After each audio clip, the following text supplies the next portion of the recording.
ফারুকেদুল হতে পারতে হিরো আলম কি দোষ করলো? ফারুককে আপনারা উপদেষ্টা বানানোর আগে একবার জনগণের সাথে বলছিলেন যারা এই ছাত্র আন্দোলনে ছিল দেশের জন্য কাজ করে তারা বানাবে, আপনারা কি দেশের জনগণের জন্য সে কি কাজ করছে? আমরা একটাও তার কোনো মনে করি জনগণের জন্য কাজ করে দিই, সে নাটক সিনেমা নিয়ে আছে। তাহলে তিশা সে আপনার বঙ্গবন্ধুর সিনেমাতে কাজ করেছে, সেই ৭০ ঘরে থেকে আপনারা উপদেষ্টা বানালেন। উপদেষ্টা বানানোর জন্য আপনাদেরকে এখানে বসানো হয়নি। দেশের সমস্যা সমাধান করে তত্ত্বাবধায়ক সরকারের অধীনে আপনারা নির্বাচন দেবেন। গত ২ দিন ধরে বাংলাদেশের বিভিন্ন জেলা থেকে আমাকে ফোন দিচ্ছে এবং আমাকে নিয়ে পোস্ট করা হইতেছে যে মুস্তফা ফারুকের থেকে হিরো আলম অনেক ভালো আছে, ফারুকেদুল হতে পারতে হিরো আলম কি দোষ করলো? উপদেষ্টা আমি যদি হতাম তাহলে দেশের জনগণের অনেক কিছু বলতে, কারণ আমি উপদেষ্টা হতে চাইলে কিন্তু হতে পারবো না, কারণ আমাকে বলবে হিরো আলমের কী যোগ্যতা আছে। দেশ চালানোর মতো মনে করেন হিরো আলম কথা বলতে পারে, সত্য উপরে জয় মনে করেন লড়তে পারে, মানুষের পাশে দাঁড়াতে পারে, এগুলো তো জনগণ চাই। এখানে উপদেষ্টা ফারুকী ভাই কী হিসেবে পেল, এটা জনগণ কেন কথাটা তুলে ধরছে? ফারুকী ভাই কি ছাত্র আন্দোলনের সাথে ছিল না?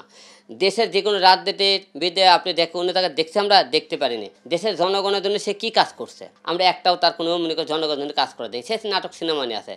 তাহলে সে যদি কোনো কাজকর্ম না করে দিলে উপদেষ্টা হয়, তারা কাজ করছে। যেমন এখানে উপদেষ্টা হওয়ার মতো ধরেন ভিপিনুর ভাই, তা আন্দোলন পার্থ ভাই, মির্জা ফখরুল স্যার, রুহুল কবির রেজভী, এরকম আরও, এবং যে সমস্ত ছাত্র আন্দোলন করে যারা মনে করেন তাদের মনে করেন ফ্যামিলি থেকে মৃত্যুবরণ করেছে, তাদের ফ্যামিলি থেকে একজন দিক, এরা তো ভয়েতে কাজ করেনি, তারা দেশের জনগণের জন্য কাজ করতে ভয় করে, তারা কিভাবে উপদেষ্টা হয়? সে দেশের জন্য কি করছে, সে কোন যোগ্যতায় সে মনে করে উপদেষ্টা হতে পারে?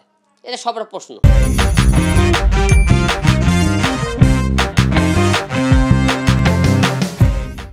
আপনি স্ট্যাটাস দিয়ে কি আপনি একটা মায়ের বুক খালি হয়েছে তাকে ফিরে দিতে পারবেন? আপনি রাজপথে নিজের বুকটা পেটে দিলেন না কেন? হ্যাঁ, আপনারা মারেন না আমাকে, আমার একটা ছাত্রকে আপনি গুলি করার আগে আমার বুকে গুলি চালান, তাহলে বললাম তারা ছাত্র আন্দোলন ছিল। এবং যদি দেখতাম যে সে দেশের জনগণের কোনো জায়গায় দুর্যোগ হলে তাকে আমি এক টোপলা মুড়িলে দেওয়া দেখিনি, এটা পাশে দাঁড়াইছে। দেশের একটা লোক বিপদে পড়ছে, তাদের প্রতিবাদ মিলে কথা বলা দেখিনি, কারণ এরা জানে আমরা যদি দেশের মানুষের জন্য কথা বলি তাহলে আমাদের নাটক সিনেমা বন্ধ করে দেবে, আমাদের হাত পা বন্ধ করে দেবে। উপদেষ্টা হতে গেলে যারা দেশের জন্য এত কিছু করেছে আপনারা তাদেরকে উপদেষ্টা বানান। আপনারা যাদেরকে আপনারা এখন প্রধান উপদেষ্টা বানাইছেন এবং যারা আমাদের দেশ চালাচ্ছেন, ছাত্র আন্দোলন দেশের সমস্ত আছেন, এবং ডক্টর ইউনূস স্যার, সবাইকে বলবো আপনাদেরকে উপদেষ্টা বানানোর জন্য আমরা তৈরি করে নিই। আপনাদেরকে দেশটা চালু করে দেওয়া আছে, দেশের সমস্যা সমাধান করে তত্ত্বাবধায়ক সরকারের অধীনে আপনারা নির্বাচন দেবেন। আরপিন শুভ কেন? এরকম যারা আওয়ামী লীগের যে কাজের সাথে জড়িত ছিল, তারা দল করেছে, তাদের তো সবারই পদ নাই হয়ে গেছে, তাদের অস্তিত্ব নাই কেটেছে।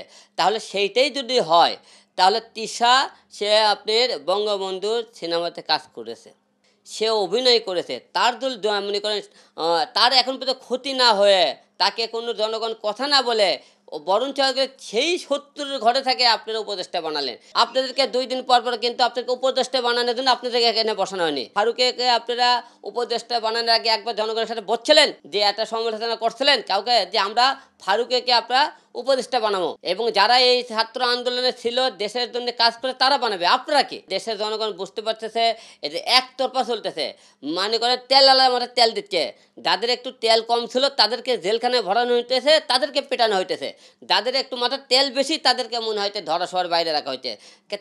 তাছাড়া তারা দেশের জন্য এত ক্ষতি করলো, তারা কীভাবে অমর করেন উপদেষ্টা হয়? যারা রাজনীতি করছে তারা ক্ষতিগ্রস্ত।